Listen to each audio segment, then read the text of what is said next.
गलत दर्शन, गलत गुरु पूरे एक जनरेशन को बर्बाद कर देते हैं। बहुत सारे लोग ओवर थिंकिंग के चलते अपना बहुत सारा टाइम बर्बाद कर देते हैं। ओवर थिंकिंग का मतलब है कि टीम बना लो, एक दिन काम नहीं करना पड़ेगा। टीम इसलिए नहीं बनाई जाती, टीम इसलिए बनाई जाती है कर्म प्रेमी है या आराम प्रेमी है आप। क्या मुझे अपने काम से प्यार है या सिर्फ रिजल्ट से? अगर कोई भी परिणाम तक हमें पहुंचना है तो आपको एक प्रक्रिया से गुजरना होगा, तो आपका रिजल्ट ऑटोमेटिक भगवान आपको देगा ही देगा। इसीलिए ये गीता का जो कथन है, क्योंकि फल की चिंता से आदमी का दिमाग डिस्टर्ब होता है और एक डिस्टर्ब माइंड अच्छे एक्शन नहीं लेगा।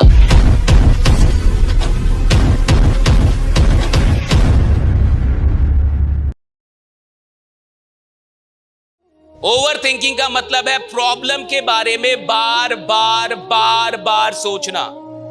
अगर आप प्रॉब्लम के बारे में बार बार सोचते हैं, इसी को ओवर थिंकिंग कहता हूं मैं। सॉल्यूशन के बारे में बार बार सोचने को ओवर थिंकिंग नहीं कहूंगा। लेकिन अगर आप प्रॉब्लम को लेके पकड़े हुए हैं, नेगेटिव किसी बात को लेके पकड़े हुए हैं और बार बार सोच रहे हैं, काम नहीं कर रहे, एक्शन लीजिए, ज्यादा सोचिए मत, टेक द एक्शन। बहुत सारे लोग ओवर थिंकिंग के चलते अपना बहुत सारा टाइम बर्बाद कर देते हैं। एक्शन लीजिए। ज्यादा सोचेंगे, एक्साइटमेंट नहीं चला जाएगा। कई बार आपके पास कोई आइडिया आता होगा कि धंधे को ऐसे बढ़ाते हैं, धंधे में ये कर देते हैं, हाँ टीम ऐसे बढ़ेगी, और अगर आपने 2-4 दिन उस पर काम नहीं किया, एक्साइटमेंट ही चला जाएगा। अच्छा, जब आइडिया आता है तो बड़ा एक्साइटमेंट होता है। जिस समय आइडिया पैदा होता है उस समय एनर्जी देखिए, अपनी एक्साइटमेंट देखिए, उत्साह, हाँ ऐसा कर देते हैं, बड़ा उत्साह रहेगा। और अगर नहीं किए, 2-4 दिन नहीं किए, एक्साइटमेंट ही चला जाएगा, फिर आप कर ही नहीं पाएंगे वो काम। ओवर थिंकिंग आपके एक्शन का सबसे बड़ा दुश्मन है। एक्शन ही नहीं लेने देगा, एक्शन नहीं लेने देगा, आप सफलता मिल ही नहीं सकती भाई। एंड कंफर्ट जोन तो है ही। सारे अमीर लोग तो यहीं फंसे रहते हैं और सौभाग्य से आप सब भी करोड़पति हैं, और सारे लोग इधर कंफर्ट जोन में आ ही जाते हैं। उनकी गलती भी नहीं है साहब, उनकी कोई गलती नहीं है। क्यों? उन लोग को सिखाया भी यही जाता है कि एक दिन तुम इतना पैसा कमा लोगे कि तुमको काम ही नहीं करना पड़ेगा। गलत दर्शन, गलत गुरु पूरे एक जनरेशन को बर्बाद कर देते हैं। 30 साल से गलत दर्शन चलाया गया टीम वर्क में, गलत दर्शन कि टीम बना लो, एक दिन काम नहीं करना पड़ेगा। टीम इसलिए नहीं बनाई जाती कि एक दिन काम ना करना पड़े, टीम इसलिए बनाई जाती है कि एक दिन इतना काम हो कि आराम करने की फुर्सत ना हो, इतना काम हो राइडा, इसलिए टीम बनती है। या सर यहाँ हूं, कलवाऊं 300 दिन कहीं ना कहीं जा रहा हूं, टॉक दे रहा हूं, अपनी कहानी सुना रहा हूं, अपनी सफलता के मंत्र बता रहा हूं, इसलिए टीम बनती है साहब। टीम सोने के लिए थोड़े बनती है। बट शर्तों के साथ कभी मोहब्बत हुई है? लव तो होता ही अनकंडीशनल है। कंडीशन लगा देंगे तो फॉर्मेलिटी निभाएगा और काम नहीं करेगा, और काम नहीं करेगा। मैं लिख के देता हूं, आप बोलिएगा 4 मीटिंग लेना है, दिखा देगा कि ले रहा हूं। घंटा ले रहा है कि नहीं, घंटा आप देख पाएंगे। काम ही नहीं करेगा ना, और मन से काम नहीं करेगा तो रिजल्ट आएगा नहीं आएगा। क्यों दौड़ाना चाहते हैं फालतू का लीडर को? मत दौड़ाइए। इससे अच्छा तो उसको बोलिए कि तुम बैठे रहो, मैं तुमको बैठा के पैसा दूंगा। तुमको अगर लगता है कि मेरे मिशन में दम है, हमारे मिशन में दम है, और तुमको अगर लगता है कि यार ये मिशन आगे जाना चाहिए, तो काम करो, वरना बैठे रहो, हम पैसा देंगे तुमको। ये बोलते तो शायद वो सोना छोड़ देता, काम करने लगता, वो काम करने लगेगा। फिर आप कह रहे नियम बना दो, कंडीशन से कोई आज तक काम किया है? नियम तो बना हुआ है, रोज रेप हो रहा है। संविधान तो बना हुआ है, रोज ही चोरी डकैती हो रही है। रूल से नहीं होता साहब। मोहब्बत चाहिए, मोहब्बत पैदा करना होगा। अगर आप मिशन लेके चल रहे हैं, मोहब्बत पैदा, गलत ट्रेनिंग मत दीजिए। किसी को मत समझाइए कि आराम करने के लिए आए हो क्या। यहाँ पे आदमी आराम करने के लिए पैदा हुआ है? गधा पैदा होते हैं। आदमी क्या के लिए पैदा हो गए? आदमी पैदा हुआ कर्म करने के लिए, काम करने के लिए, अंतिम सांस तक। ये तो ईश्वर से मनाइए कि भगवान मुझे ऐसा रखो कि अंतिम सांस तक काम करता रहूं, अंतिम सांस तक काम करता रहूं, लास्ट ब्रेथ। मौत हो तो काम करते हुए मौत। मैं तो यही चाहता हूं कि जैसे एपीजे अब्दुल कलाम को ईश्वर ने मौत दी, वैसी मौत सबको होनी चाहिए।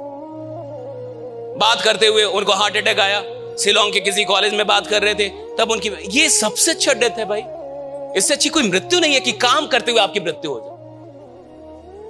द बेस्ट डेथ वो कौन सा डेथ है जिसमें हॉस्पिटल में पड़े 4 महीने से पड़े हुए हैं, सांस ऊपर नीचे जा रही है, वो कोई डेथ है भाई? अरे डेथ तो ये होना चाहिए कि भगवान ऐसा करो काम करते हुए मार दो मेरे को, काम करते हुए मर जाऊं, राइडा काम करते हुए मारो। मैं तो कह रहा हूं आप अपने दिमाग में घुसा लो कि काम करते हुए ही मरना है, आज से भगवान से मांगो। इससे अच्छा डेथ नहीं होता। मैं तो इसको मैं मैनिफेस्ट कर रहा हूं, मैं बहुत दिनों से मैनिफेस्ट कर रहा हूं कि मैं ऐसे ही मरूं, स्टेज पे मरूं, काम करते हुए मरूं। ये मेरी दिली इच्छा है कि हम काम करते हुए मरने चाहिए भाई, ऐसे नहीं मरने चाहिए। हाँ, काम करते हुए आदमी मरे, क्या क्या मौत होगी, इससे खूबसूरत मौत ही नहीं हो सकती। हम केवल जिंदगी की प्लानिंग कर रहे हैं, थोड़ी थोड़ी मौत की भी प्लानिंग होनी चाहिए, मन में होना चाहिए। ये ऐसे मरने का है राइडा, आप मन में रखिए। मैं आपको बता रहा हूं भगवान आपको ये शक्ति दे देगा उस समय, 100% मैं बता रहा हूं, 100%। मैं क्या, मैं मरूंगा तो ऐसे थोड़े मरूंगा, सारा हॉस्पिटल को लिखा पढ़ा के मरूंगा, राइट, बैठो कहीं भी रहूंगा तो ऐसे थोड़े मरना है। और आदमी को पता चल जाता है कि अब वो मरने वाला है, ये भी मैंने सुना है कि मरने वाले को पता चल जाता है कि अब वो, उसको पता चल जाता है कि अब 2 दिन और जीऊंगा, 1 दिन और जीऊंगा, तो पता तो चल ही गया। तब तक पूरा प्लान बना ले अपना, क्या क्या किसको किसको समझा के निकलना है यहां से। हाँ, आप निकल जाएं, आपके लोग तो जिंदा रहने चाहिए ना भाई। इससे पता चलता है कि वो काम उसके लिए काम नहीं था, वो काम उसकी इबादत थी, पूजा थी भाई, उसने उस काम को पूजा है साहब, और ईश्वर से। और जिसको ऐसी मौत मिल जाए समझिए उसकी जिंदगी धन्य हो गई, जीवन धन्य रहा उसका। इससे अच्छा क्या जीवन हो सकता है? आप चाहते हैं ऐसी मौत? या कुछ लोग मौत के नाम पे भी डरता है। बाबू देखो, मरना तो एक दिन सबको है भाई, डरो मत, एक दिन सब जाएंगे। अच्छी बात यही है कि वो एक दिन कब आएगा किसी को नहीं पता है, यही जीवन का सबसे बढ़िया खेल है। देखिए जरा सम इंपॉर्टेंट क्वेश्चंस, कंफर्ट शोर को लेके कुछ इंपॉर्टेंट क्वेश्चंस है जो हम लोग करते हैं अपने आप से। ये क्वेश्चन आपको करने, 5 क्वेश्चन यहां पे दिए गए हैं। अगर सबसे पहला क्वेश्चन है, क्या मैं कंफर्ट लवर हूं? क्या आप कंफर्ट लवर हैं या वर्क लवर हैं? कर्म प्रेमी है या आराम प्रेमी है आप? कर्मा लवर है ना, कंफर्ट लवर नहीं है ना? ठीक है, मैं अपने कंफर्ट जोन से बाहर जाने के लिए कितना तैयार रहता हूं? तैयार रहते हैं आप? रेडी रहते हैं कंफर्ट जोन से बाहर जाने के लिए? क्या मुझे अपने काम से प्यार है या सिर्फ रिजल्ट से? बहुत अच्छा जवाब ये भी है, दोनों से। इस जवाब में कुछ खराबी नहीं है, ये मॉडिफाइड जवाब है, सही है, ये भी अच्छा जवाब है। दोनों से प्यार है, काम से भी और रिजल्ट से भी, नथिंग बैड राइडा। वैसे जिस आदमी को काम से प्रेम होगा उसको रिजल्ट अपने आप भी मिलता है। देखिए, अगर आपको फसल बोने से प्यार है, अगर आपको खेती करने से प्यार है, तो फसल वो आएगा ही, उगेगा ही। अगर आपको प्रोसेस से प्यार है तो रिजल्ट अपने आप मिलेगा आपको। जो प्रोसेस फोकस्ड आदमी होता है उसको रिजल्ट की चिंता नहीं करनी पड़ती है। जो प्रोसेस लवर है उसको रिजल्ट की चिंता करनी ही नहीं है, क्योंकि सारा रिजल्ट किसकी देन होता है? प्रोसेस की देन है। अगर कोई भी परिणाम तक हमें पहुंचना है तो आपको एक प्रक्रिया से गुजरना होगा, और प्रक्रियाएं ही परिणामों को जन्म देती है। तो अगर आप प्रक्रिया पे केंद्रित हैं, अगर आप प्रोसेस लवर हैं, अगर आप प्रोसेस पे बहुत ध्यान देते हैं, तो आपका रिजल्ट ऑटोमेटिक भगवान आपको देगा ही देगा।